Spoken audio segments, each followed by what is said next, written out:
remembering you can have a major adventure in 24 hours. Like we've all had 24-hour periods that totally changed our lives. This is a great point. When you're sitting there thinking, I don't have 10 days to go take that trip, or I don't have a week. You don't actually need it. Yeah. Part of it, I think, is being realistic and understanding like, okay, there are certain things I can't do, but there are other things that I can do to maintain those relationships. Like another thing is reunions. How do you guys feel about college reunions? Welcome, new people. You should know that we are never prepared. We are always wearing sweats. We're never wearing makeup. I would almost consider myself the MC of this podcast. I am the narrator. So welcome. We hope you enjoy this. All right, you guys. On today's episode, we are talking to Gretchen Rubin, okay? She is an expert on happiness and human nature. Very interesting conversation. No. She's a New York Times bestselling author. She's the host of Happier with Gretchen Rubin. It's her podcast. She's the founder of the Happiness Project. She also has a podcast with her sister. No, I know. It sounds sort of like, okay, an episode on happiness. What is that going to be about? You're going to listen to this episode. You're going to feel happier. You're also going to learn what personality type you are. Yes, it sounds simple, and it is simple, but sometimes you just need to hear it in the way that she explains it. And it really does put things into perspective and actually make you feel happier. It was a fascinating conversation. We really talked about the secret to being happy, her major career pivot, how we should be enjoying the detours in life. Also, per usual, we were late. And so we started the conversation off with an apology. So you'll understand when you hear it. Yes, you will.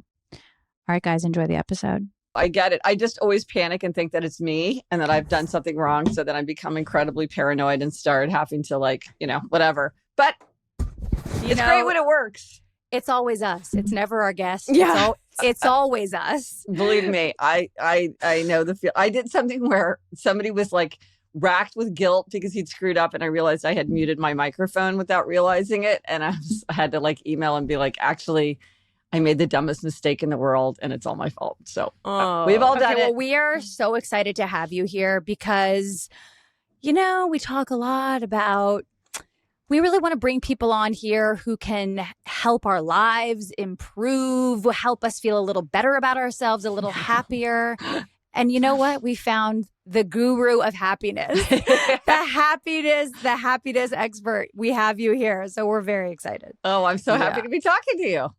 No, we are too. And by the way, the first thing that just jumped out at me is that you were saying that you usually will I use the word spiral. You didn't use the word spiral. Young people use the word crashing out. Yeah. When you think that something and you assume something's your fault. So I would love to just circle back to that, because if you have those tendencies and seem to understand how to be happy, then I would love to know how those two things work well together. I was thinking the same thing. I was like, oh, she's human. Okay. So will you just please, I know it's not, at least I don't enjoy having to tell people my accomplishments, and we will of course do an intro for you, but give people a little bit of an understanding of who you are, because you are a very big deal. We have some people on here who, are just getting started, or we find them on the internet, but you've been interviewed by Oprah, you have a huge, best-selling book, and something like 280 million people have downloaded your app. I mean, you're very accomplished. So do you mind just giving people kind of who you are a little bit? Sure. Yes, I'm Gretchen Rubin, and I am I think of myself as a writer, but I do all the things now as one does. So yeah, I'm probably best known for my book, The Happiness Project, but I've written books about this personality framework that I created called The Four Tendencies, a book about outer order, inner calm. My most recent book, as you mentioned, is called Secrets of Adulthood. So I write about happiness, habits, human nature. That's my subject. I also have a podcast with my sister called Happier. I didn't know it was with your sister. Yes, who's a Hollywood TV writer, So wait, we're living each other's lives we right now. are. It's so funny. I know. I would love to talk about working with a sister. Yeah. I wanted to be a lawyer. Okay. So. Well, yeah. Well, I was clerking for Sandra Day O'Connor on the Supreme Court when I realized I actually wanted to be a writer. So that was a big pivot. That was my next question, is talk to us about how you got to the point where you wanted to write about happiness. You were a lawyer. I was a lawyer, and I have this thing that happens to me all the time, which is I'll become intensely interested in something, and then I'll just read and kind of take a lot of notes on it. This has happened to me since I was 8 years old. So I was clerking on the Supreme Court, And I became intensely interested in, I asked myself, like, what am I interested in that everybody in the world is interested in? And I thought, well, power, money, fame, sex. And it was like power, money, fame, sex. And I just did a huge amount of research and note taking about it. And then finally I thought, this could be a book. Maybe I should write a book about this. And then I bought a book that was How to Write and Sell Your Nonfiction Book Proposal. And I followed the directions. And that was my first book. Power, Money, Fame, Sex was my very first book. And a lot of people think The Happiness Project was my first book. But like many people, I worked very hard for 10 years to become an overnight sensation. Yeah. Been there, honey. Been there. Yeah. It's almost like we have two lanes we can go down, and we have a little over an hour, so we can, but you touch on two things that we're fascinated by and that our audience is fascinated by and that we try to, talk about, which are career pivots. Yes. Yours is like the ultimate. I mean, you don't just become a lawyer by, taking some, online 6-week class. Yes. I mean, this is a lifetime commitment. You have Nowadays, I'm sure you can, right? Nah, I mean, you can't pass the bar like that. Oh, the bar is so hard. Yeah. So it's like you, I'm sure, spent half of your life, in those years to become a lawyer. And then all of a sudden you wake up one day, or maybe it's not an overnight feeling, but taking that leap, taking that step, as Erin knows, being a writer, there is no guaranteed you can support yourself being a writer. Yeah. So we want to talk about that. And then, of course. Yeah, like how old were you when you changed careers? That's, gosh. Erin, are you allowed to ask that question? Like in my late 20s, I think, was when I did it. Yeah. Okay. That. So like Love sitting that. here, as distinguished women that are not in our 20s now. Yes. The 20s, your 20s sound so young, but when you're 28 I know, years you think old, you're middle-aged. You're like, so much of my life is behind me. You're like, oh my God, you're a child. Well, because 30 has this immense pressure around it. The age of 30. Like, all the milestones, all the decades have their own. The decades are big, but mind craze. Yeah. Yes, they are in all different ways. I mean, I've been, now through a few of them. But 30 to me is the scariest because 30 is like this official, you should know who you are. You should be established. You should know what you're doing and how to do it. You should be making money. You should be.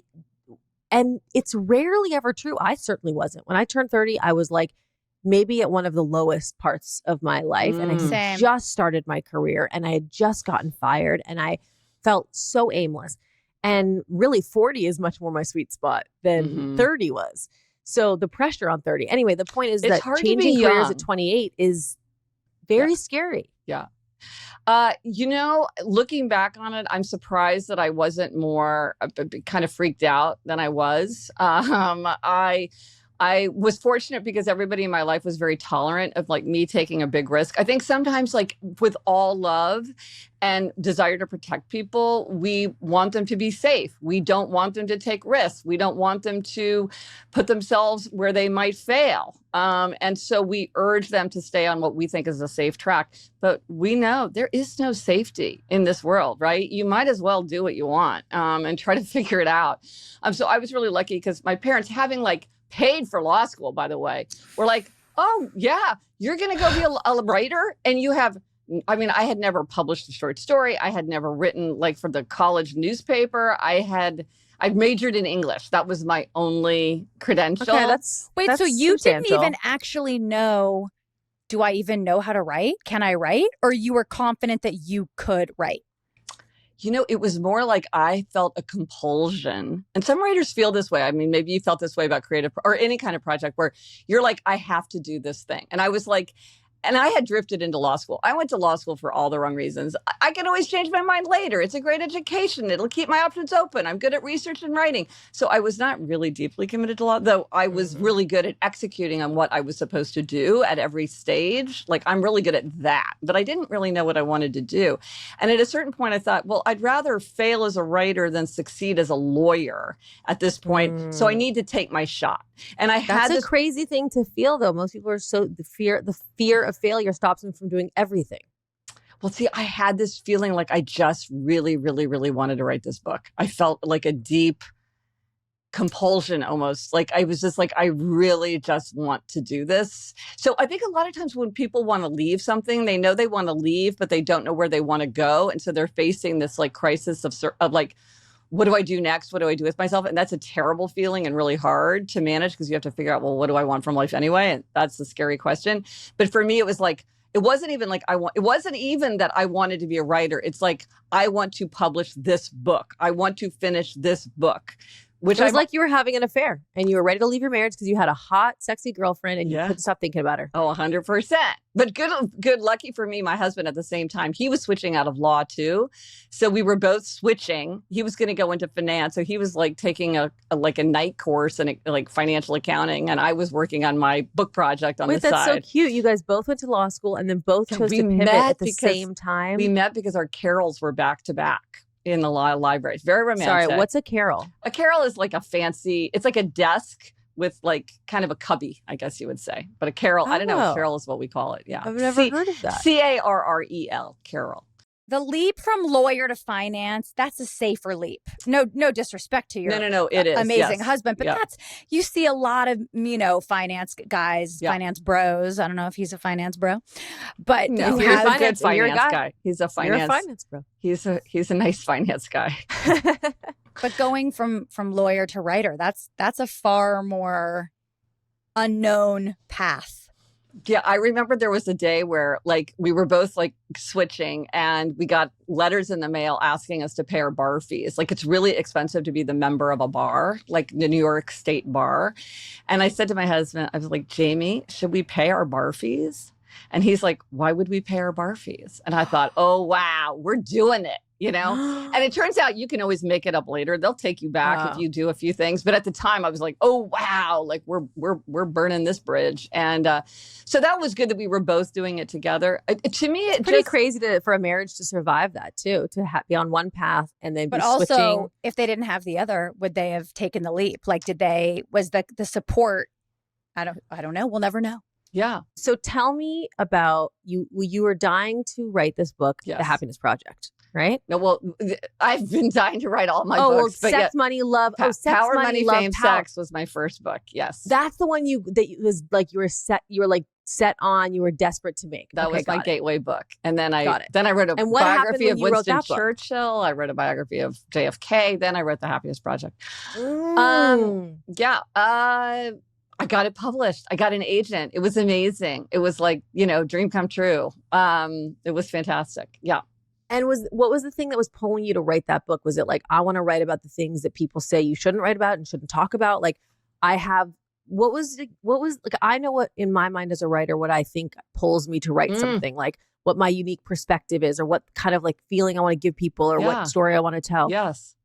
What's the thing that was like, this is the book I have to write? I'm really interested in human nature. It's like, why do we do what we do? How can we change if we want to change? How do you understand like the puzzling things that people do? So I'm always like trying to understand, like, people are doing this thing that seems bonkers to me. Why would they do it? Or like, why does the same thing seem really significant? Like, how does it fit into some kind of pattern of human nature? So in a way, that book was very typical of me, though I think now that I'm kind of known as this happiness person, it seems odd that I would have written a book called Power, Money, Fame, Sex, but it was actually, to me, like very much related because it's about, these are really important aspects of human nature. For sure. I'm surprised you didn't major in sociology. No, I'm really a writer. Yeah. No, I just mean like your obsession with understanding human nature and like the history of why we do things. Because I always thought that that's what I would want to major in because I'm obsessed with the same thing. I think when you're a writer, you're an observer and you're always paying attention to the way people interact and what people feel and think. But don't you feel like fiction is almost the best place to study that? Because you know what people are thinking. I don't know. To me, that's such an interesting question. I never thought of that. But I never thought, I just thought, I'm majoring in English because I love to read so much. But maybe it is, I got there from the kind of sociology adjacent aspect. But yeah, I do think that writing is like kind of very, it's studying people and why. Yeah, absolutely. And for sure, writing is. Anyway, sorry, I'm going on a different tangent. I know. There's so much we could talk about. FP Movement. FP Movement. It's Free People's Activewear brand. It is designed for all the ways that you move, okay? So whether you are running, hiking, doing yoga, training, grabbing a matcha, picking your kids up from work, or picking your kids up from work, picking your kids up from... Do you make your kids go to work? I would love to make my kids work, but no, I do not. They just have the most breathable sets. Their bras are supportive. Their outwear is cozy. It's very colorful. There's something about the fabric they use. It has to be some sort of like proprietary fabric because it sucks you in, it holds you in, but it feels light. Yeah, and good colors. I already said that. Great colors. Sloane Stephens wears it. Don't know if you know about her, but she is a U.S. Open champion. She's one of Josie's favorite tennis players. Oh, that's cute. What I love is that it is activewear, but it's also cute. You know, it's like the leggings are so cute. Sometimes I'll just wear the leggings. Because we all know you're going to go to lunch afterwards and still be wearing it. Yeah, exactly.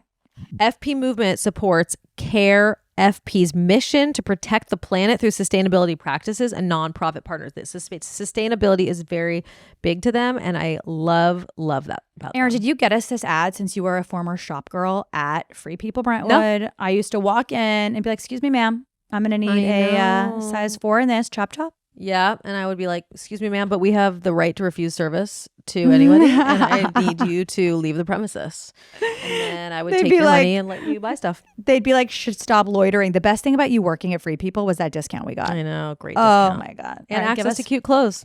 So visit fpmovement.com to shop online or visit one of our stores across the country to shop in person. That's fpmovement.com. God, this Fatty 15 is really... I know. And you know what? It is so important and it's so interesting. So basically, the Fatty 15 co-founder is Dr. Stephanie Venn Watson. She discovered the benefits of C15 while working with the U.S. Navy to continually improve the health and welfare of aging dolphins. Okay, that sounds like fake, but it's actually real. So basically, this is all about aging. Okay, so C15 from Fatty 15. It's the first emerging essential fatty acid to be discovered in more than 90 years. It's basically an incredible scientific breakthrough to support our long-term health and wellness, healthy aging. We're obsessed with aging. We want to look young forever. Fatty 15 is the answer. They've done like hundreds of studies on this. Okay, so we now know that C15 strengthens our cells. That is the key to aging. It's helping to slow biological aging at a cellular level. Okay, does that make sense to you? Yes, it's all about the cells. So when our cells do not have enough C15, they become fragile, which means they age faster. When our cells age, our body ages too. Yeah, it repairs age-related damage to the cells, basically protecting them from future breakdown, and activates pathways in the body that help regulate our sleep, cognitive health, and natural repair mechanisms that support our overall health. I mean, it just does it all, guys. You got to get it. So, Fatty 15 is on a mission to optimize your C15 levels to help support your long-term health and wellness, especially as you age. You get an additional 15% off their 90-day subscription starter kit by going to fatty15.com/Foster and using the code Foster at checkout. Element.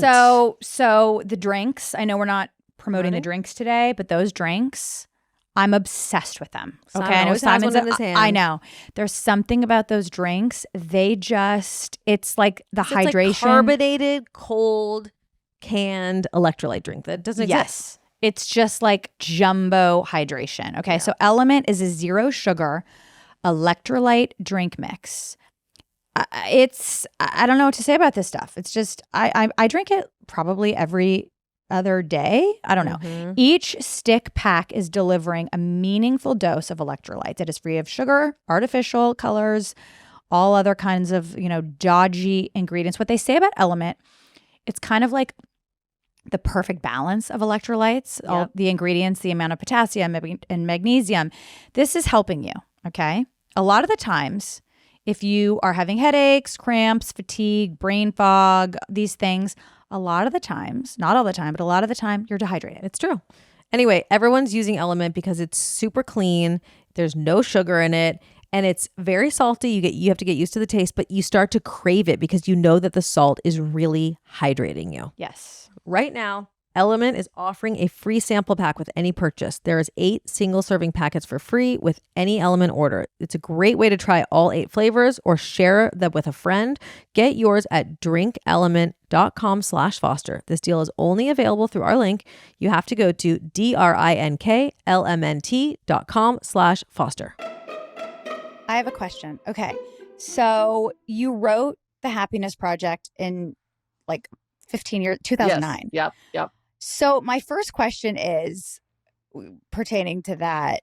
What have you found with people's ability to access happiness and find happiness pre-social media world? Because in 2009, I mean, I didn't get on Instagram, I don't think, till like 2014, right? Sure. So 2009, what are you... Yeah. But going into that, explain what the Happiness Project is. Yeah, well, that was a book. That was like my 5th book. Yeah, I'm on my 11th book now. I decided that I was like, what do I want from life anyway? I want to be happy. But I realized I didn't spend any time thinking about whether I was happy or how to be happier. So I decided to do a happiness project. And at first it was just for me. And I decided to divide the year into 12 months, give each month a theme like marriage or friendship or work, whatever, and give myself like 3 or 4 tangible, concrete things that I would do to try to make myself happier. To see, can you make yourself happier? Does doing these things work? What matters? And so that was the Happiness Project. And were you unhappy, or you were just studying your ability to be happier? I was pretty happy, which makes me pretty typical. Most people say, all around the world, say they're either pretty happy or very happy. Now, of course, this is subject to like big trends and everything, but the idea that most people live lives of quiet desperation like isn't really true. People are very resilient, and they kind of try to find their happiness where they're. So I was pretty happy. And in fact, one of the things I wanted to do is I felt like I didn't appreciate my own happiness enough. It's easy to take things for granted when they're going well. And I thought, oh, I should really, we can lose everything and at any minute. I'm like, I really want to appreciate what I have now. So that's interesting. I thought that people were pretty unhappy. Didn't you, Sara? I think that social media has really just discombobulated everything. It's blurring everything because that's a good point. There's so many trolls on social media, so many people.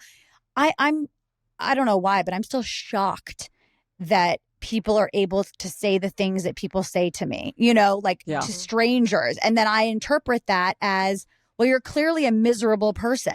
So I see a lot of miserable, at least I think they're miserable. Maybe they're not miserable.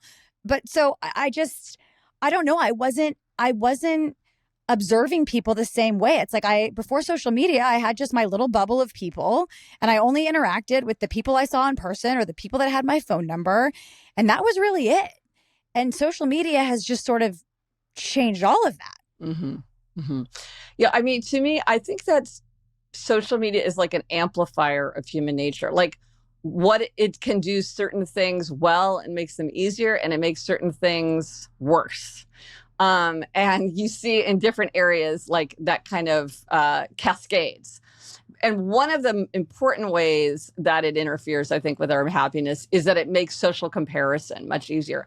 And social comparison is something that some people kind of score high in social comparison, and some people are like much less sensitive to it. But it's just the idea of like, how much do you care what other people are doing, and how much do you compare yourself to like what their lives look like? And of course, we just have so much more access to information. Like, their life looks amazing. My family sucks. Like everybody else is having fun. What's our problem? Or you say, everything is terrible. There's so much crime. People are getting stabbed in the subway every 15 minutes. And you're like, no, they're not. It's like you're getting this false impression because it's like the algorithm is feeding it to you.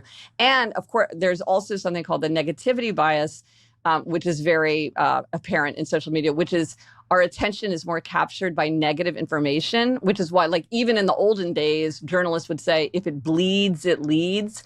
Negative information is much more eye-catching and memorable than positive information. So what do the algorithms do? They amplify things. They give people, like, negative feelings because that's what attracts their attention and gets them, like, that engaged. Just makes me think you go out to dinner after, like, looking at your phone. You're not sitting there being like, oh, God, it really looks like Emily's having a great vacation. You're sitting there thinking, I just saw the most heartbreaking fucking video about this child who has cancer. Yes. That's the thing you're sitting there thinking about. You're not thinking about like, wow, Emily, looks really happy in Italy. Yeah.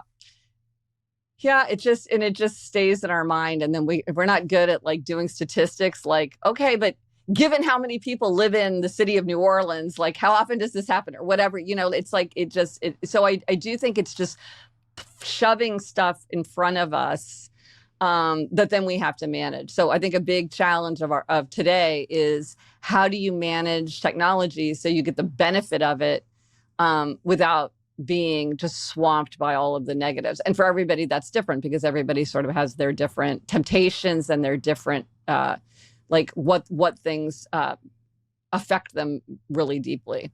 And then, of course, you're creating your own algorithm, too. Like the more you engage with stuff, the more you get fed it. So some people, it's like it's just a constant stream of disaster because that's what they engage with. And other people don't see that at all.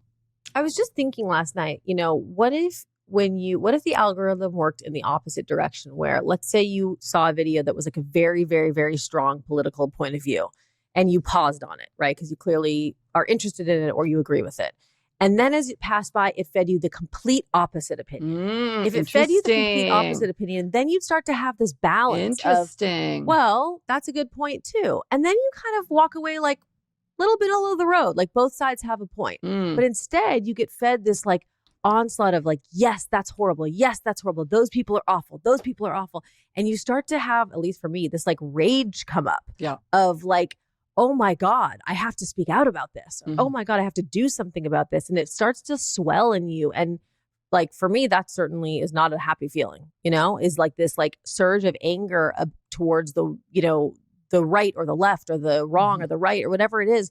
And I don't know, it'd be interesting if the algorithm sort of pushed back on your world point of view and helped you balance it a little. Well, it would also make you a critical thinker. It would make you an actual critical thinker if you had to come up with your own hypothesis of a situation. Now people are just brainwashed everywhere, on all sides. People just regurgitate what the algorithm is kind of telling them. And people are so desensitized to, wait, maybe dig a little deeper. Maybe look at a different point of view. Maybe, Well, one thing is you can go, I've never done this, but you can go into the settings of your algorithm and you can wipe them out or you can tinker with them. Like I know a lot of people who are overbuyers will go in there to kind of like make sure that they clean out some of their ads. There is ways to do it. One way I think for people like that is I'm like, why don't you read a physical newspaper?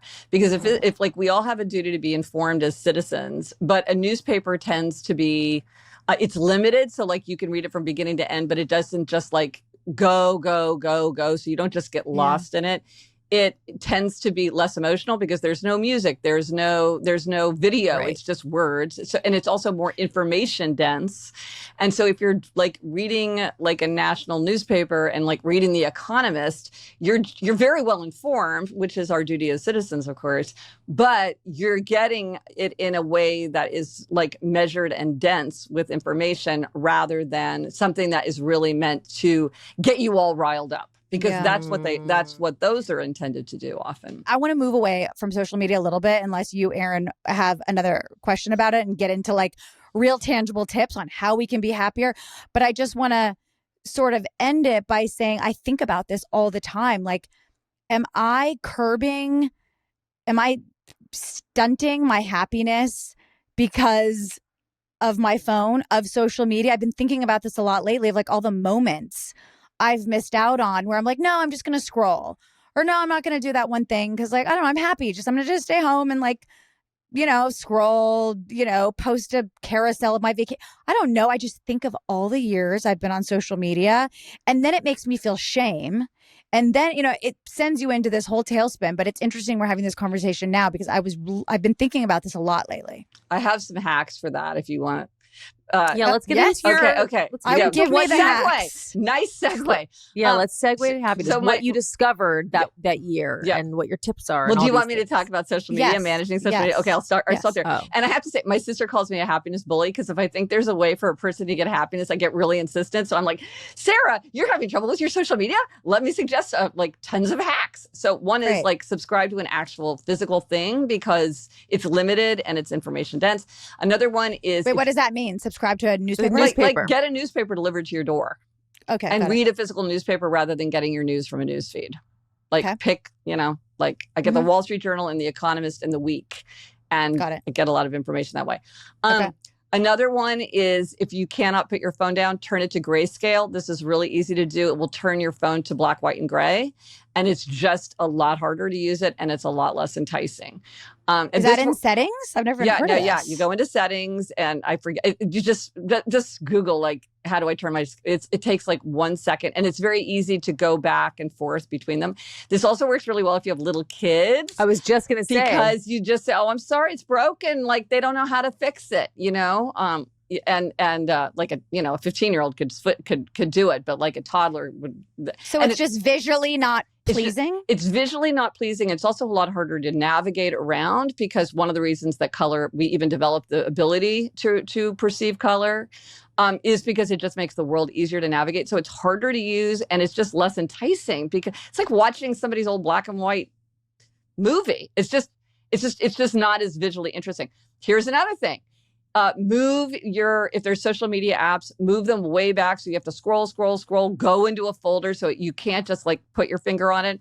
Or if you always use it on your phone, take it off your phone and only use it on your desktop. Because look, the two of you professionally need to be on social media. You cannot say we are walking away from social media. But probably you need to be able to post the stories and I'll do all that kind of thing. So you wouldn't be able to delete it on your phone, but maybe some you could delete. Maybe your news feed. Maybe you're like, I'm not gonna have a news feed. I mean, look, on my we phone. could have other people doing our favorite daughter stuff, doing our podcast at post, but we've never had people that run our social media. I mean, we don't have like curated reels and day in the life of like our social media is not curated because like it's just us. Like we post when we want to. It's raw, it's gritty. But yeah, we could technically hire people to just make our social media glossy and more professional and all the things, but like that wouldn't be authentic to us. But we could do it. But also maybe you just want to make it really inconvenient. So like when you're doing something, like when you're like, well, we have to do this for favorite daughters, you're like, I'm going to scroll, hit in the folder and do it. But you're not going to be in a drugstore line and just glance, because you're like, it's just anything. And I wrote a book about habit formation, Better Than Before. And one of the things is, the slightest bit of inconvenience or convenience dramatically affects how much we are likely to do something. Like I've talked to people who sleep in their exercise clothes because they're just that much more likely to exercise in the morning. They did a study with salad bars, and if there are tongs, people take less food because it's just that much more difficult to use tongs than spoons to like get food. And so you might think like, well, I just swipe, go into a folder. Why is that so hard? It's like, try it and you will find that it actually decreases how much you just access that.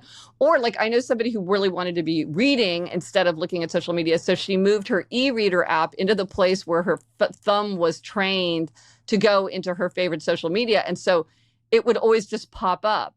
Or you can use your home screen to say something like read or put down your phone or something like that. So every time you look at your save screen, it like reminds you of what you want to do, It's crazy how much we just go into like automatic mode. Like it's like we black out. Like last night I went to the bathroom. My husband and I were going to watch TV and I was like, okay, I'm going to go use the bathroom. Literally 10 minutes later, I'm sitting in the bathroom and on Instagram, and a text pops up from my husband. He says, "Don't doom scroll. I want to watch Love Island." Oh, so and I was like, wait, you're just like sitting on the toilet scrolling? Just scrolling. I didn't even know I was doing it. I think that's bad for you too, by the way. I think that like puts strain on your bottom. Yeah, I know. So you got to be careful of the toilet squat screen. Oh, you can say it, Gretchen. Hemorrhoids. You can say it. I don't even know what it does. I just know you're not supposed to sit hemorrhoids. there. Yeah. But then I ran back in and I was like, oh my God, thank you for pulling me out of that K-hole I was in. I didn't even know I was doing it. But so a lot of it is just becoming more intentional and like realizing what you're doing. Maybe you have time. I mean, you have times when you do it and times when you don't do it. The easiest thing is just put your phone in another room, like in a drawer, and then you just can't get it. A lot of people walk around with it in their back pocket and they're like, why can't I use my self-control to stay off the phone? I'm like, don't use your self-control. Put it in another room where you have to go fetch it. Then you won't use it unless you decide you're going to go use it, Do you find that people are happier when they are on their phones less? I mean, stupid question, but I have to ask it. When they're on their phones less, when they're not on social media? People are happier when they're intentional and they do what's right for them. So I would never say there's one size fits all. There's no magic solution. People are just very different in how they use it and what they want to do with it.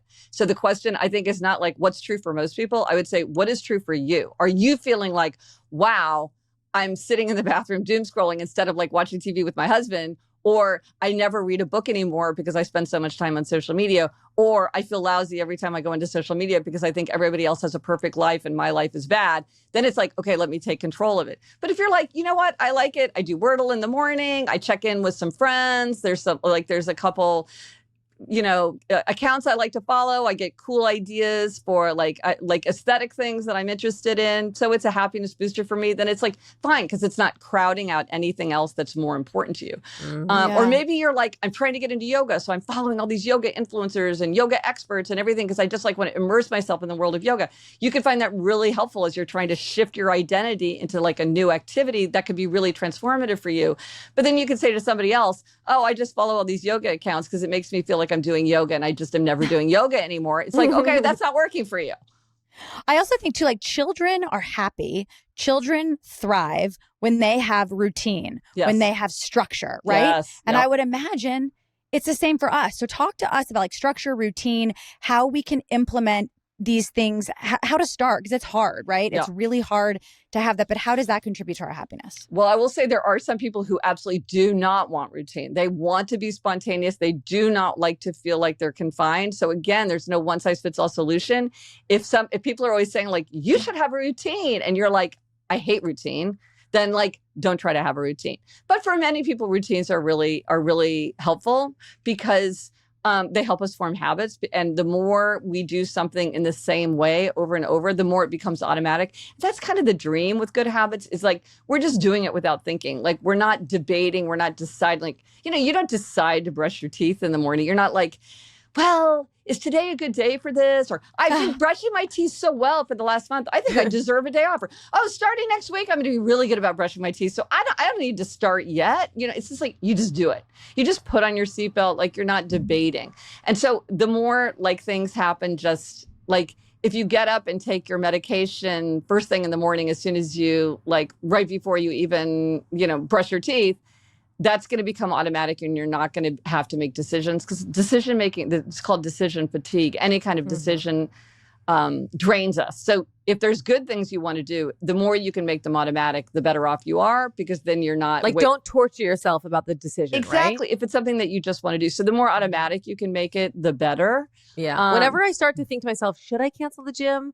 Should I not cancel the gym? That's when I start to go into like terror That's mode. right. When I just know, like, the debate. I know 30 minutes after I finish with you, I am going downstairs and working out, and my trainer will be ready for me. Yes. And it's not up for debate. Yes. And then it makes it easier for me. Yes. No, exactly. And so you want to, but see, you're very aware of yourself. Like, like if I debate it, I'm going to get worn out. If I just do it, I'll be better off. The trainer's here. I don't question it. Because you can debate and feel exhausted and still not have exercise, so sometimes it costs us so much. So as much as we can, we want to automate the things that are good for us. So would you categorize like torturing ourselves about decision making as like that part of an unhappiness scale? Yeah. If you're spending a lot of times debating whether or not to do something that's good for you, that's something that, because you want to when you look at the people who are happier, they have healthier, the habits that may help them to be creative and successful and productive and maintain relationships. And so as much as you can do that, that's going to support your happiness. If you have habits that don't work for you, it's going to be much harder. Okay, I have a personal question. This is about me. I know that Sarah's on a happiness journey. Okay. Yeah. I know that not being connected to people makes me unhappy. Yeah. I know that not having healthy friendships with people makes me unhappy. Yeah. I know that when people are like, Sarah's the biggest flake, Sarah's not a good friend, Sarah doesn't show up, that makes me unhappy. So why do I, knowing that, not change it? Okay, let me ask you a question. Do you hate the feeling of having something on your calendar? Yes. I have such unless anxiety. Unless it's for work. You like no, that. but does it give you anxiety, or do you just not like the feeling of being trapped? I don't. Oh, interesting. I do not like the feeling of feeling trapped. Can I step She really back and doesn't. talk about this personality framework and then you guys tell me Please. what you are? Okay, because Yes, this is reveal. please. Okay, it takes a minute to Okay. explain. And there's a quiz on my site, GretchenRubin.com. Oh, yeah, this is you have like a proprietary quiz, right? Yes. That like 4 million people take. Exactly. But most people don't even need to take the quiz. I'll describe this and like we could do the Game of Thrones characters. I mean, let's do it. They're super obvious. Okay. So what this looks at is how you respond to expectations. And we all have two kinds of expectations we deal with. Outer expectations like a work deadline and inner expectations like your own desire to get back into meditation. So depending on whether you meet or resist outer and inner expectation, that makes you an upholder, a questioner, an obliger, or a rebel.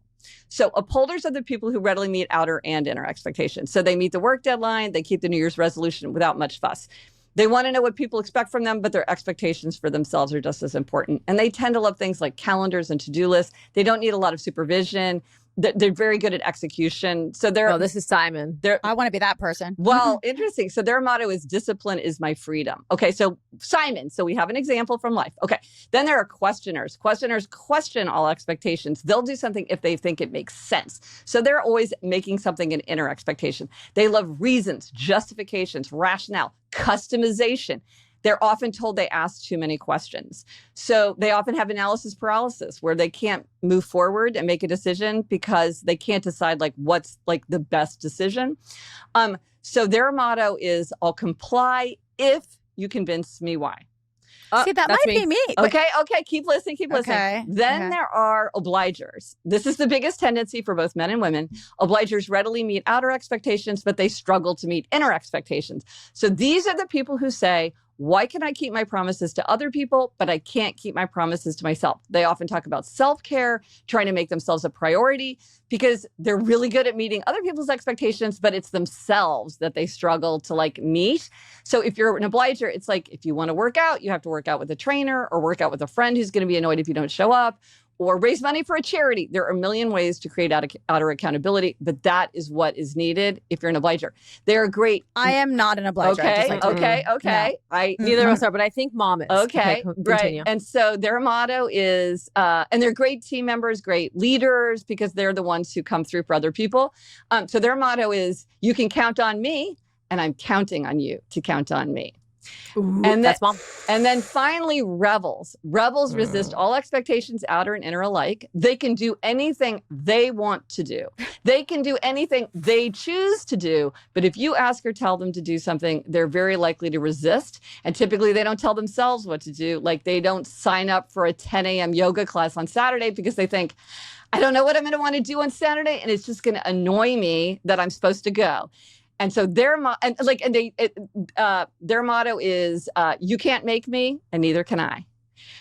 Okay. So there's alarm bells going off all over my screen right now because that is Sara. Okay. On every level. Okay, so let me say this. And that's what made me think it sounded, Sara, because when you said this thing about feeling trapped by your calendar, because this is something that comes up with a lot with rebels. Well, because the people around rebels are like, I don't understand it. She keeps hurting my feelings. We make plans and she bails and she doesn't want to do it. I'm like, no, it's a rebel thing. They just don't like that feeling of having something on their calendar. It just like Sara gets mad that we have to have them. brunch on Mother's Day. Oh, I She's get like, it. why are we having No, brunch? this I'm like, is Sara, so it's rebel. Mother's Day. It's so rebel, right? It's so rebel. But there's totally ways to be productive, creative, responsive, everything, but you have to do it in a rebel way. Okay, Sara, I bet you're feeling a little sexy over there. I see you feeling sexy. Got my I Foria. Got my your Foria. Foria. Just you and a bottle of Foria. Just me and my Foria. Have you ever wondered if your sex could be better? Be No. juicier, more pleasurable? No, I haven't. Have you? You haven't. No. I have. Mm-hmm. I have. And it's because I need Foria in my life. Okay. Foria. They have the Foria Awaken is proven to work. Okay. Based on consumer perception study conducted by Citrus Labs, 92% of people felt more aroused. 92% of people reached orgasm. Let that sink in, guys. Okay. 92% is basically everyone. 92% is basically everybody. So it's almost like, okay, would you like to feel more aroused? Would you like to reach orgasm easier? Okay, so then just add to cart. This is one of those, we have a lot of brands that we talk to you about, a lot of brands that we love. This is just sort of like an immediate add to cart. This isn't like a ruminate on this, see how you feel. And it's all organic botanicals. They enhance arousal, sensitivity, access to orgasm, overall pleasure. Best of all, the Awaken just says here, just turns you on. That's what it says here. Just turns you on. You just look at the bottle and you're ready to go. No, but it really is. It just should be a sort of like a permanent staple in that nightstand. You know what I mean? Exactly. Your nightstand should be filled with Foria. It is all natural and it really, really works. So yes, you have our permission to try this. We fully endorse you to go ahead, treat yourself and or your partner. Experience your juiciest and deepest sensual experience with a bottle of Foria. Foria is offering a special deal for our listeners. Get 20% off your first order by visiting foriawellness.com/Foster or use the code Foster at checkout. That's FORIA wellness.com/Foster for 20% off your first order. I recommend trying the Awaken or their Pleasure Set with all 3 of their bestsellers. You're welcome. I love talking about Needed. They are such a great company for your prenatals or your postnatal vitamins. They have amazing prenatal powder. So it's like the multivitamin powder. You can put it in your smoothie and you never know it was there. Erin, someone said that the best multivitamin they're using, and they're not even pregnant, is the Needed prenatal. Yeah, because what a prenatal is not making you more fertile. A prenatal is just helping you reach your optimal health so that your pregnancy is at an optimal health and so that your body can get pregnant. It's not specific to like just the baby. I mean, it's really just good for you in general. It makes sense that a perfect prenatal would be the perfect multi. It makes sense. Exactly. So they have a prenatal multi. You can get it in the powder or you can get it in capsules. The powder they do a vanilla flavor and you can just put it right into a smoothie. They also have the omega-3 or the omega-3 plus, which is vegan. That's all part of their starter plan. They have such good products. I always talk about their digestive enzyme because when you are pregnant, it is so hard to digest your food and it really helps. Needed is recommended and used by more than 6,000 women's health experts, nutritionists to midwives. Their products are always formulated by experts in women's health. They're backed by clinical insights. Their company just does it right. I trust them with everything. So head over to thisisneeded.com and use the code Foster for 20% off your first order. That is THISISNEEDED.com and use the code Foster for 20% off your first order. I need you to help me. You need to help me learn how to talk to Sara. Yes. Sarah gets mad about like, why is there a park on my calendar? And I'm like, because we're bringing the kids to meet up at a park Saturday. I get it. I don't want to have to do that on Saturday. No, I get it. Okay. I don't want to have to celebrate my own birthday. I get it. Yeah. I get it. I'm the second one. You're a questioner. Yeah. Okay. So here's the thing. Obliger is the biggest tendency. It has the most people in it. And questioner is the second largest. Rebel is the smallest tendency. And my tendency and Simon's tendency, Upholder tendency, is only slightly larger. So these are like the 2 extreme ones. And so it's and absolutely, and in I have a book, The 4 Tendencies, where I go deep into this. And it's funny because Rebel has the fewest people in it, but it's the longest chapter in the book because Rebel is the most different from the other 3. And so it's very important that you know someone's a rebel or that you are a rebel yourself, because the things that work for other people often don't work with them. And we often make it worse for rebels by trying to like mess with them, where we're much better off backing off and saying, you do it in your own way, in your own time. You've got the chops.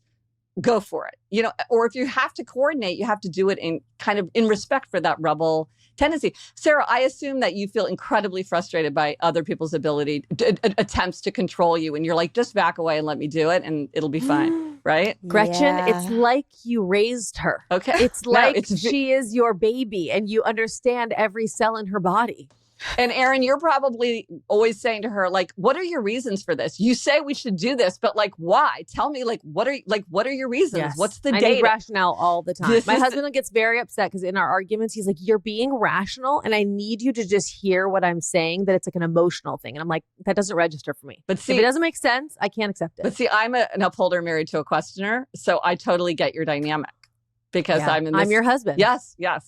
And but anyway, I have so much respect for rebels, because the thing that I have learned from rebels is we are way more free than we think, and people feel like they have to do things when 100% they don't have to do them, which is why rebels are like so good at thinking outside the box.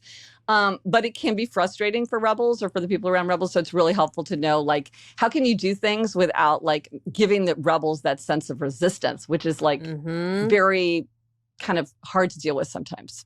So what do we do to deal with a rebel? And what are you and your sister? Because you're an upholder. I'm an upholder. I'm an upholder, and my sister's an obliger.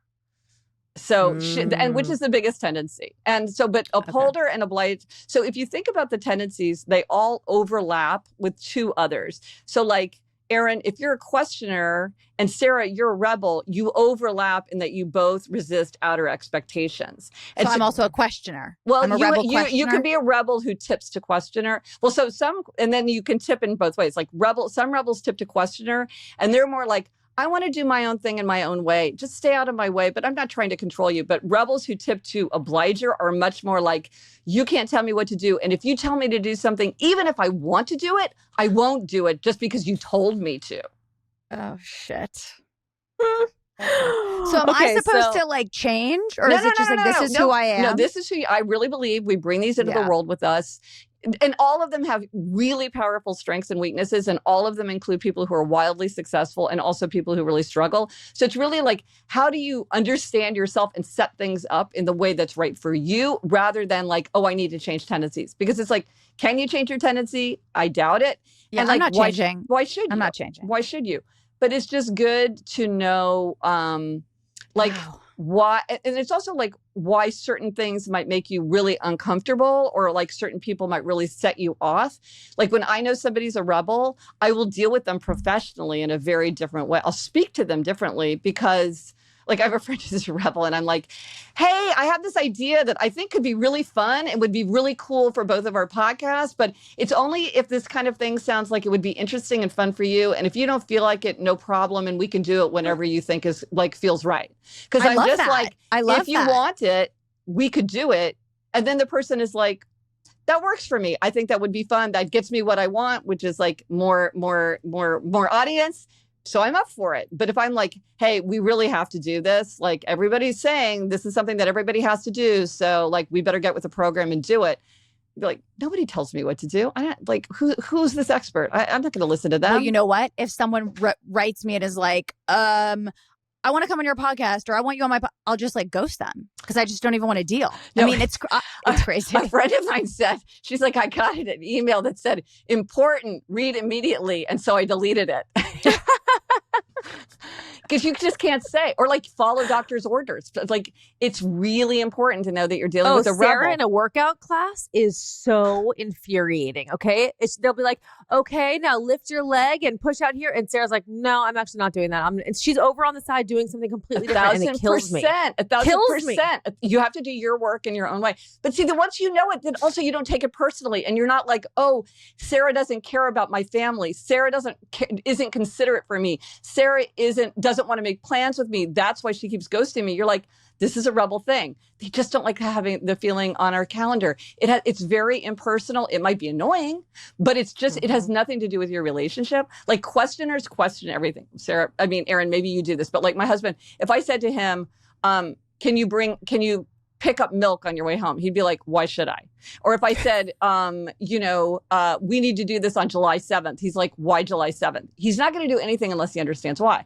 And I used to think, isn't it enough that I, as your beloved wife, am asking, why do I have to explain everything? It just takes time. He's like, he's not going to do anything if he doesn't understand why. So now I'm like, hey, we need to do this July 7th because my parents are coming on July 8th and we have to make sure that the guest room is clear. And then he's like, okay, I can be reasonable. I just want to know the reason. Yes, absolutely. Okay, guys, this is fascinating. This is so fascinating. I want to get more into happiness, okay? Yeah. Because I am at this point in my life where I'm surrounded by a lot of people. In our conversations, it's like, I'm not happy. I just want to be happy. A lot of people leaving relationships, a lot of people searching. So I just... is happiness something that we're going to be searching for forever? Is it something that you finally attain it and then you're like, oh, I'm happy? Like, how does it all work? Yeah, like I know. I never even define happiness because it has something like 15 or 17 academic definitions. And as a former lawyer, like we spent months arguing about the definition of contract, and happiness is very, so I think it's like whatever it is you want, joy, bliss, contentment, well-being, life satisfaction, whatever it is. The question is, can you do things with your conscious thoughts and actions that will move you in the right direction so that you are happier? Now, the idea of like, could you attain happiness? I don't think that's very realistic. And like, there are many things in life where it wouldn't even be appropriate to be happy. Like, we don't want a life that's just, we're scoring 10 on the happiness score 100% of the time. That's not realistic and it's not a good life. But the question is, given who you are and your circumstances, are there things you can do with your conscious thoughts and actions that can make you happier? And I'm like, most of us have a lot of low hanging fruit. So it's like, do those things. But for each person, it's going to be slightly different. Now, there are certain things that are practically universal, like relationships, like you were talking about this earlier. The research shows ancient philosophers agree that one of the most important elements to a happy life is strong relationships. That is just key to happiness. So anything we do with our time, energy, or money that broadens our relationships or deepens our relationships is likely to make us happier. Well, there was that thing, right? They studied like 100 people that were dying, and all of them, it was all about the relationships at the very end of their life, the last hour of their life. All they thought about, all they cared about, all that meant anything were their relationships. Exactly. And when they look at people who say they're happy at work, it's people who say, I have a friend at work, not just like a friendly acquaintance that I can like talk about pop culture with, but like somebody I can confide in, somebody who has my back, and just the person that I report to directly. Do they care about me? Do they want to help me succeed in whatever direction I want to go? And then if you look at people just in life, the people who say they have more strong relationships are happier. So this is absolutely important. But then there are things like music or travel. Like, which one of you doesn't like to travel? I can't remember which one. Sarah doesn't like to travel right now. The rebel. Okay. The rebel just likes her bed and, But so here's the thing. Like, for some people, travel is a huge value. They get enormous happiness from it. And so finding ways to bring that into their life would be really a happiness booster for them. They're going to be a tourist in their own hometown. They're going to do day trips. They're going to hike 50 hikes in Los Angeles in the next 6 months. Like, there's a lot of ways. Plan a big, huge family trip, whatever it is.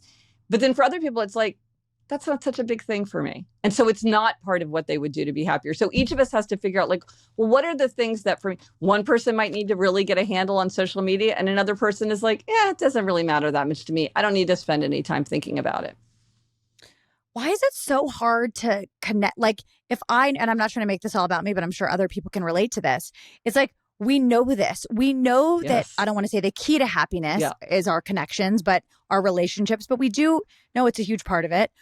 So if you know that, why is it so hard to connect with people?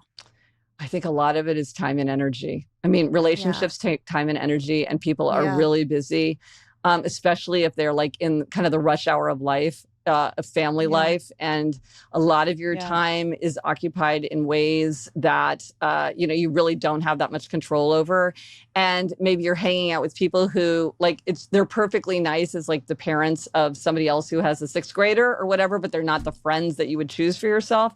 So I think we have to find ways to stay in contact anyway. Like, I am a big fan of a walk and talk, which is for somebody who live somewhere else or whatever that I can't see them. I just I go for a walk in the park and they go for a walk and we just talk on the phone. Or, I love that. And also that frequency is more important than duration. Like, sometimes you're like, well, it's not worth flying across the country, flying to the middle of the country if I can only stay 2 nights. Like, I want to wait until I could go for 6 nights. And it's but you never have that stretch. So remembering you can have a major adventure in 24 hours. We've all had 24-hour periods that totally changed our lives. Even a short trip. Wait, this is huge for our listeners. This is a great point. You can literally have the greatest experience of your life that you'll never forget in 24 hours. Yes. When you're sitting there thinking, I don't have 10 days to go take that trip, or I don't have a week. Yeah. You don't actually need it. Yeah. You could be like, what's a road trip you could do within 3 hours of your house? and like go with 3 friends and do something totally new that you'd be laughing and talking about for years. Like, so part of it, I think, is being realistic and understanding like, okay, there are certain things I can't do, but there are other things that I can do. And so what can I do to maintain those relationships? Like another thing is reunions. How do you guys feel about college reunions? Are you pro reunion or anti reunion? Anti. I don't like not believe in them. I just have no interest in attending them. Yeah, I mean, I've never seen what Sara the barely wants to attend interface- lunch, let alone a reunion. No, but like I've never seen Facebook because I don't really want to connect with people Sorry. from my high school. I don't know. Yeah, I don't know. I'm a huge fan of reunions because it's like an easy way to keep in contact with a lot of kind of loose ties or people that you really care about and are really interested in, but you're not going to like keep up with them like one-on-one. But I'm also a big fan of groups in that way, like whether it's a mahjong group or a book club or whatever, hiking group or an exercise class that like has a real, like a very committed group to it, because then you're not making one-on-one plans. You're doing it when it works for you, but you're seeing the same cast of characters over and over, and that helps you maintain relationships and feel that sense of connection and I love walking dates. Walking dates. Don't go meet at the bar. Don't meet at the bar. Don't meet at the go. I love walking dates. Yes, absolutely. That's a really great tip. Yeah. You know I love my robe. You know I live for a robe. If I could walk out of the house in a robe without being judged, it is all I would wear. It's true. Your personality is a robe. It's my security blanket, which is why we have just brought you an amazing robe partner. Okay. We want to introduce you to Hill House Home. I'm sure you've seen it. It's viral. They have the Hill House hotel robe. It is all over TikTok. Robe is so cute. It's so good. It's so good. And I size up. I don't know about you, but I size up. I like it. Love an oversized even more robe. oversized. But the blueprint, the floral blueprint is so pretty. It's very European. It's like a stunning robe. It's a stunning, cozy, beautiful Tinks robe. Loves it. Also, the Toast Girls all love the Hill House robe.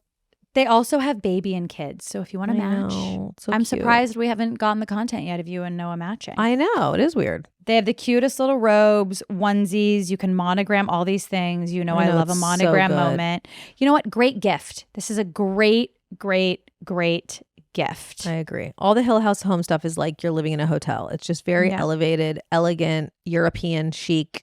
Yeah. Really beautiful stuff. I love their brand. I also love they do, we're talking to you about their robes because we're robe people. I'm a robe person and you're honestly a robe person too. But they have such cute clothes. They have cute dresses. Nell Diamond, she's the founder. She's created an aesthetic that is so... It's rich. It's rich. It's just rich. So get 15% off your first order of $100 or more at hillhousehome.com with the code FOSTER15. Again, the code is FOSTER15 for 15% off your first order at hillhousehome.com. I fully use this mat and these workout things. So Stacked, it's very, very, very cool. We're in the heat of the summer season, but there's no better time to reset, to refresh, make movement a bigger part of your routine. I am so much happier when I work out. I'm so much happier when I go to the gym. That's why we love Stacked. Okay, Stacked is a female-founded wellness brand. They believe in movement. They believe it's an important part of a well-balanced life, which I fully agree. Their equipment, like the foldable Stacked mat, the grippy and more durable Stacked mat Pro, and the adjustable stacked weight, they're designed to be convenient and versatile. And honestly, they just make your workout so much easier and so much better. So whether you're embracing brighter days with a new routine or you're leveling up your workouts, Stacked has created tools that fit seamlessly into your life and inspire you to move. It's the first foldable fitness mat that doubles as a block to modify or enhance your workout. Yes. It's so light. It's really, really light, but it's also really cushiony. It folds up really small. You can use it as a yoga mat. You can use it as a workout mat, and it like stacks up so that it becomes a step up because it's solid. I will also say it's great for weightlifting, which is what I do. Okay. So you can use it a lot of the times when you're doing like your bicep curl, your rows. You need to be balancing on something with a flat back. So this is also great for weight training. It's also great. Hold your dumbbells and do step ups on it. I mean, it really is. No, it's twice as thick as the standard yoga mat, but it folds into sections for extra support and it's super light. I mean, carrying around a yoga mat, they're very dense and heavy. This is very light, but it's like thicker. It's really cool. I use mine every day in the gym. I keep mine downstairs in the gym and I hide it so that other people don't use it. So Stacked has made it even easier with curated sets. With the Stacked starter set to the strength set, yoga set, and more, these bundles give you everything that you need to kickstart your routine and save while you're at it. So visit shopstacked.com/Foster and use the code Foster at checkout for 20% off your first purchase. That's shopstacked.com/Foster and use the code Foster for 20% off your first order. What do you see in terms of the relationship between struggle and happiness? Because my feeling is that the people that I've known who, not that anyone ever doesn't have struggle, but who have like everything handed to them, or they're born into a tremendous amount of wealth and they don't ever have to work, are really unhappy people. And the people who struggle seem to have the closest connection to their faith and appreciation and being grateful. And I know for myself sitting here today, I feel like I'm in a really happy place in my life. And it's because I'm so grateful for being a mom, because it was so hard to become a mom. And that was a really hard time. And I'm so grateful for my career because it was so hard getting here. And it was like the struggle for me feels like a huge part of me even understanding how to be grateful, because gratefulness seems to be something that people always talk about, but I never really understood how to connect to it before when I was in the struggle. I was always like, I want to get there, but I don't know how to not focus on this one thing that I don't have. And now that I have these two big things in my life that I struggle to have, I really feel like I appreciate it. And that is a huge part of my happiness. Well, no, that's exactly true about gratitude, because it's very easy to take things for granted when we have them and not appreciate them. So like, this is why people are always trying to remember, like, oh, you have your health, because if you're in good health, it's very easy, like not even to think about how fortunate I am that I'm not taking daily medication. I'm not getting up out of bed in a lot of pain. You just take it for granted, and then until you lose it. Or the same thing with money. Like, the thing about money is when you don't have it, it really brings your happiness down. Anxiety about money is one of the most common sources of unhappiness.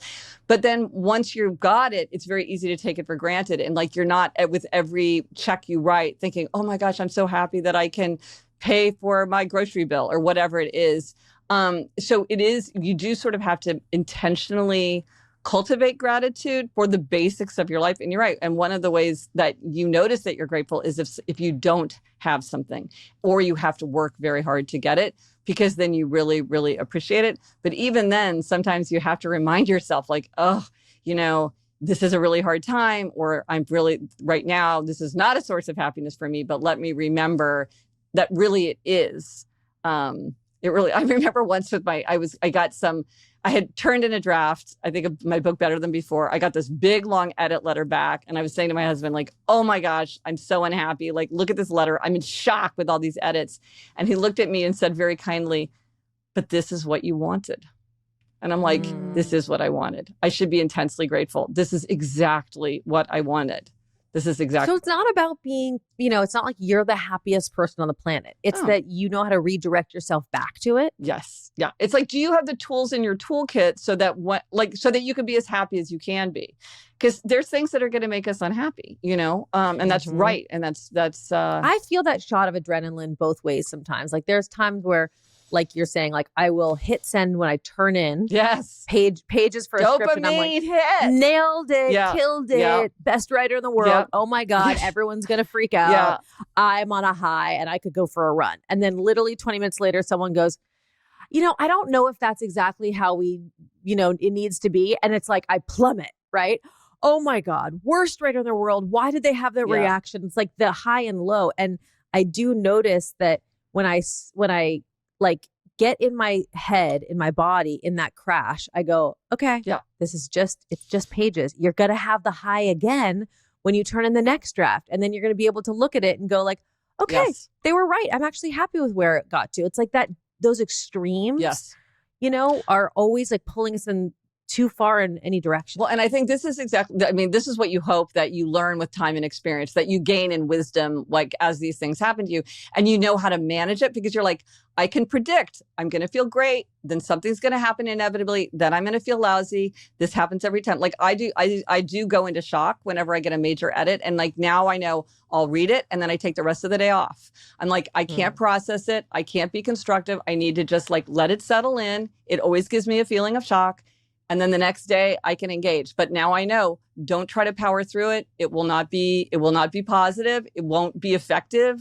And just take it in. So but it knowing took me yourself. years to know that. Yeah, you have to. Yeah, it's knowing ourselves. It's like recognizing the patterns and then like saying to ourselves, like, I know that's going to be a really tough day. I can't go out the night before. There's this thing that would be really fun, but I know I need to have a quiet night where I can go to bed on time. I can eat my favorite meal and I can just like be in like this place in my head so that when I wake up the next morning, I'm in the right place. But for somebody else, it's like, oh, we'll go out the night before. Then I won't be nervous. And like, I'll be with all my friends and it'll fill me full of adrenaline and a good feeling. Like that's the way to go into the meeting. You know, it's like, there's no one right way, but when we look at ourselves, we can start seeing these patterns and being like, okay, that worked, that didn't work. And just because somebody else is telling me, ooh, this is the right way, well, they don't know. Well, that's the thing about being young. Yes, is that it's hard. is something that I'm hearing from you and something that I've felt in my life is that a big part of the discontent of being young is trying so hard to be what you want yourself to be or be what other people are. And getting older, you kind of accept yourself more, right? Like I'm not embarrassed today. Last night I went out to dinner with my husband. We're in Nashville and I ordered there was an omelet on the menu for dinner. And I was like, are these eggs organic? And she was like, they are organic. And I was like, great.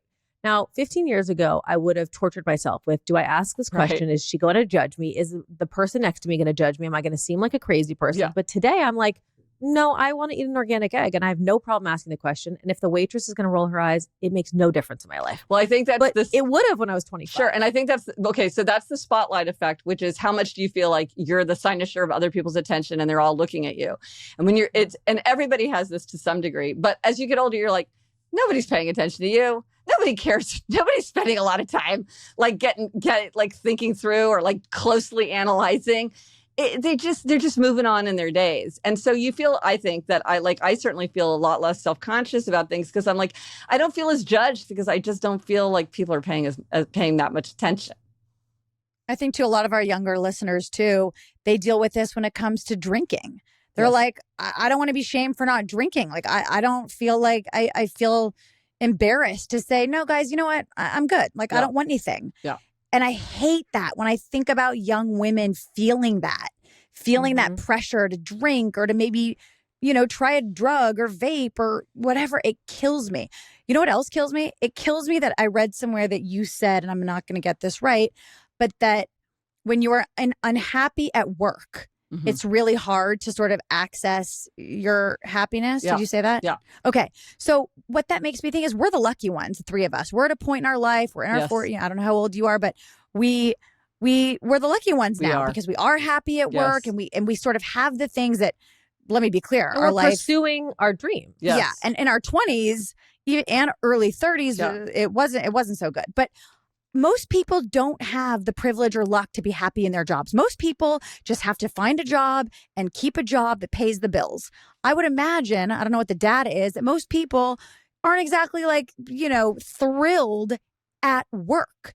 So what do we say to those people, to the people that are just, they work to put a roof over their head?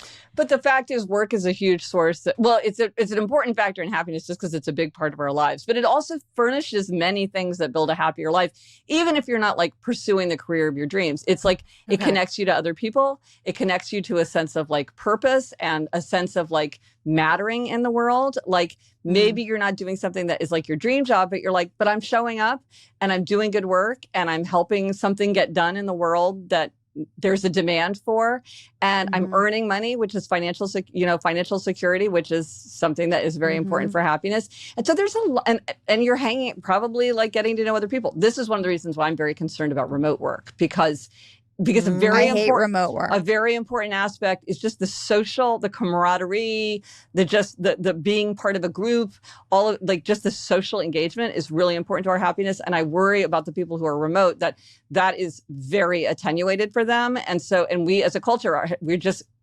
grappling with this and trying to understand how to deal with it. And like nobody has a satisfactory answer yet about how to make people have the same feeling remotely that they have when they're in the same room together. When we say that, people are like, you guys are so old to have that opinion, you blah, blah, blah. And it's like, no, we Erin and I aren't remote. We're just looking out for you. Yeah. You guys of your generation is lonelier than ever. I mean, there's a reason for it. Yeah. It's because you're only in person with your coworkers, 2-3 times a week in a lot of companies? Yeah.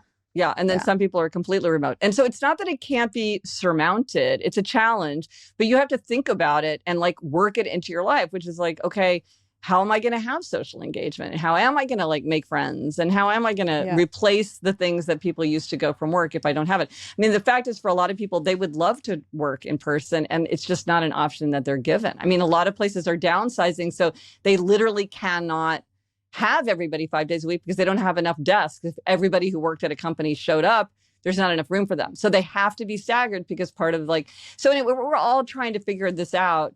But for each individual, the thing is, okay, given my situation, what can I do to be happier at work? How can I develop serious connections with other people through work? However, that's working out for me. Mm-hmm. So I want to know, we got to ask a few questions because we haven't gotten to one social question. And I have a 14-year-old daughter and I watch her comparing her all the time. Look, she just showed me a picture of this girl the other day. She's like, oh my God, Mom, look how gorgeous she is. I go, Valentina, that is not what she looks like. Right. I've seen her in person. That is not her skin. That is not her body. Yeah. That is not, this isn't real, So someone wrote in and said, how to stop comparing myself to others, to what others have and what celebrities have. Well, part of it is if you feel like you're getting this through social media, I would cut way back. If you're just pay attention to how you feel. If you're like, every time I follow this feed, I get a bad feeling, it's like unfollow it. So you want to furnish your mind with the things that make you happier. So you need to like grab the reins, and not just let it wash over you. And another thing is to think about gratitude. Like, what do you have that you're grateful for? Instead of focusing on what you don't have, think about what you do have. But I think a lot of it is managing the input. I mean, back to this idea that we're more in control than we think. A 45-year-old, accountant isn't seeing what you're seeing on social media.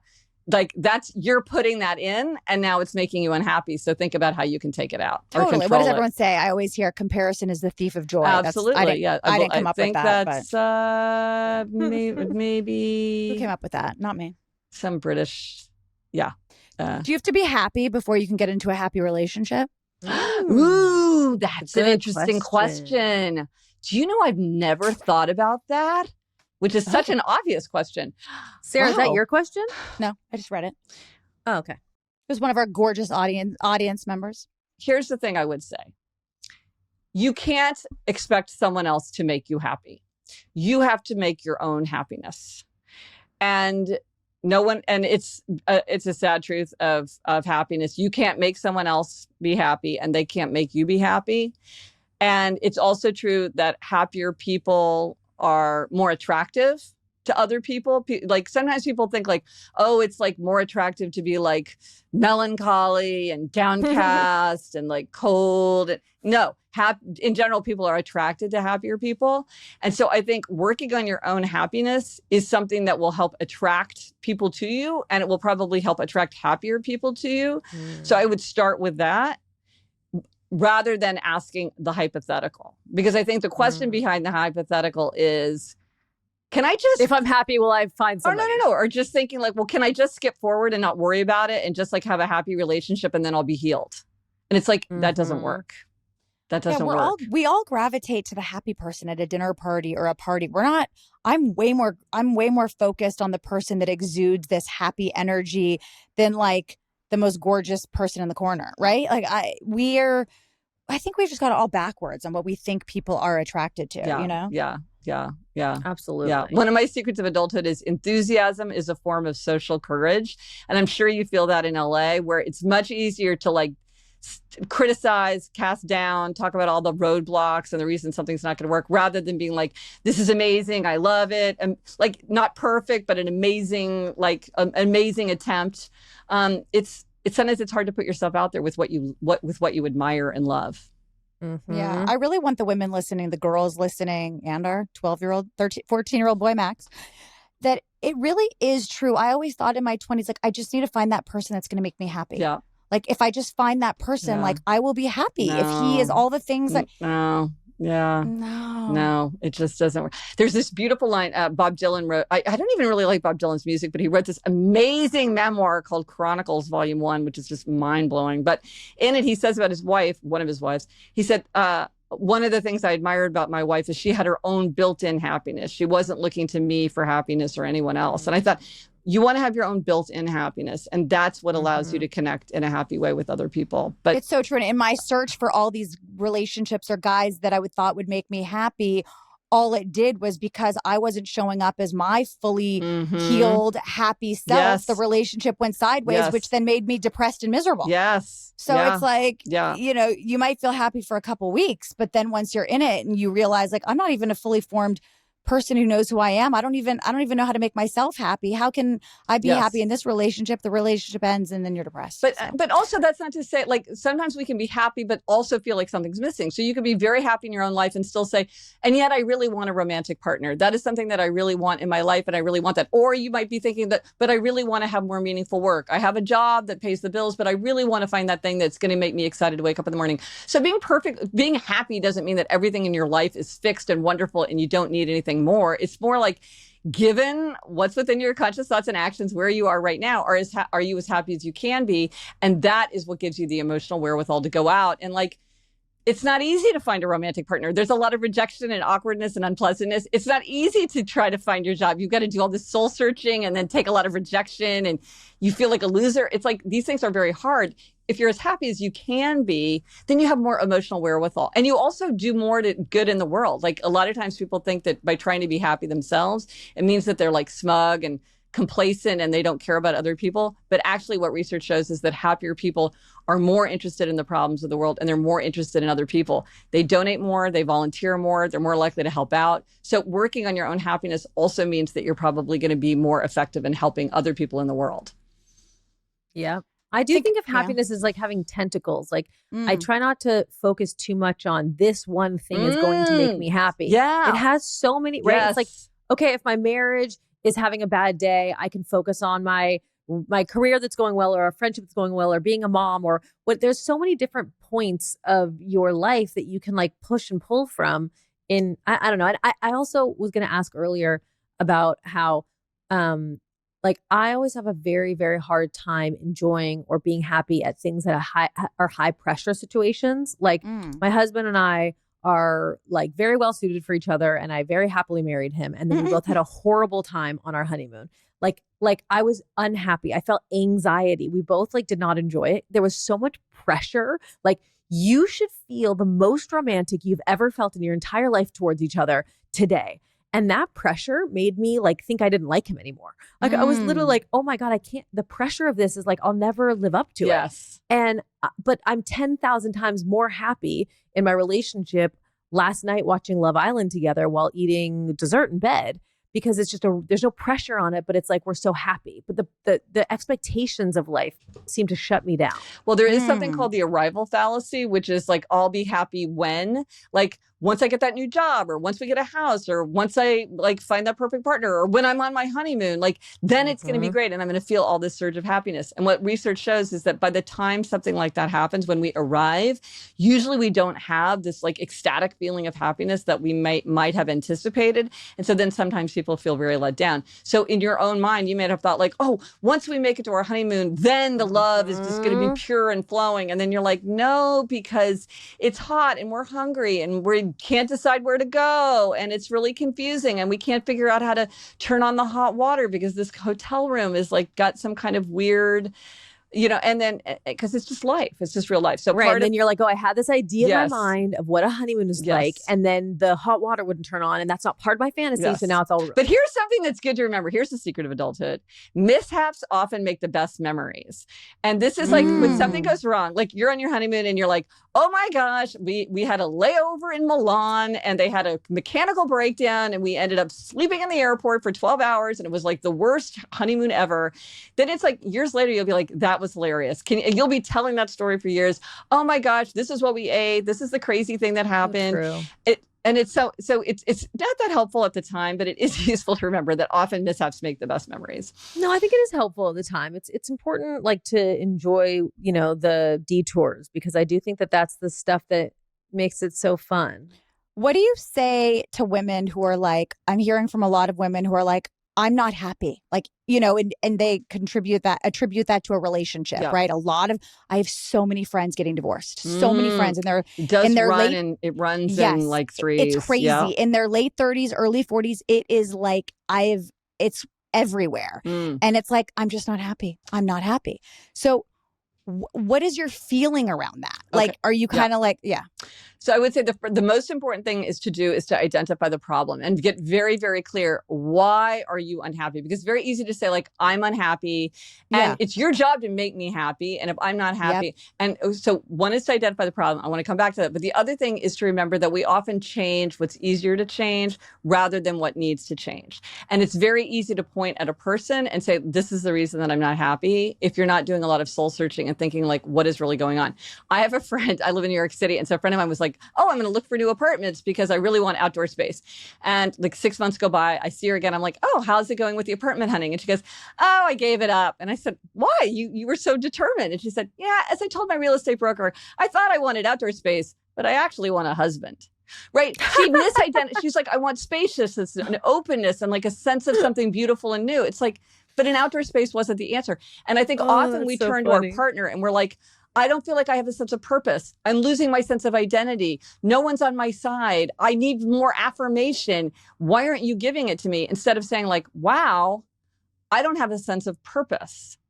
Is it my husband's job to give me a sense of purpose? Or do I need to have what is my sense of purpose? Or maybe it's something completely different. Maybe you're just like, I crave spending quality time together. This is the 5 love languages, which I'm sure you guys know about. That's a super helpful thing. Like, what is it? But the more you can identify the problem, the more clear you can be, because you can be clearer with your partner about what you feel like is missing, but it might be something else. Like maybe you actually feel like you should switch careers, or maybe you're not working and you're feeling very restless and over-engined, or maybe you're working, but you're feeling like, oh my gosh, it's crowding out everything that is important to me. And I have no time for anything that matters. And it's easy to fantasize like, but if I had a partner who did more help around the house, then I would have all this time, right? But it's like, okay, but what you really are saying is that you don't have enough time for the things that are important to you. How might you gain more time for the things that are important to you? Might be with a new partner, might be something else. We need to, top to bottom, every single person needs to read your books, listen to your podcast. You are so compelling. And this topic is, you find a way to make it feel new and fresh and different and interesting and accessible to everyone. And I am like obsessed. I'm obsessed with this. And everyone needs to listen to your podcast with which by the way, it only has your name in it, which is crazy because your sister is like a high-powered showrunner. She is, but I do all the work for the podcast. She's like, she comes in and is like she's the interlocutor. Like she adds an amazing, she's incredibly creative and stuff, but it's like, it's really funny. Yeah. Okay, so guys, you have to buy Gretchen's New York Times bestselling books. Okay, there's just so many to choose from. Choose the one that suits you. Get her happier app, and also listen to her podcast Happier with Gretchen Rubin. Obsessed with you. Yes, sisters talking happiness. I know, I love it so much. Oh, it's so fun to talk to you. Thanks so much for having me. Yeah, you're amazing. This rebel, this rebel enjoyed it. No, Sara, she pegged you like the way that she nailed you. Me, the questioner, you, the rebel. It's. Well, now I got to go amazing. do research on how to make sure my daughters aren't rebels. Yeah. Oh, well, take the. Tell if The quiz gives like a little report, and I bet when you look at it, you'll start to see what your children are, because you can. Can I have my 14-year-old take it? Oh yeah, 100%. Where do you take the quiz? GretchenRubin.com. Just look for. Okay. I've got a couple quizzes there, but yeah, the 4 tendencies. It's called the 4 Tendencies Personality Framework, and there's a book if you want to read all about who you are. Yeah, we do. We want everybody does. And thank you so much for coming and doing our podcast, Gretchen. We really appreciate you taking the time. Oh, thank you. I could have You're talked for amazing. hours more. Thanks, Gretchen. I know. Thank you.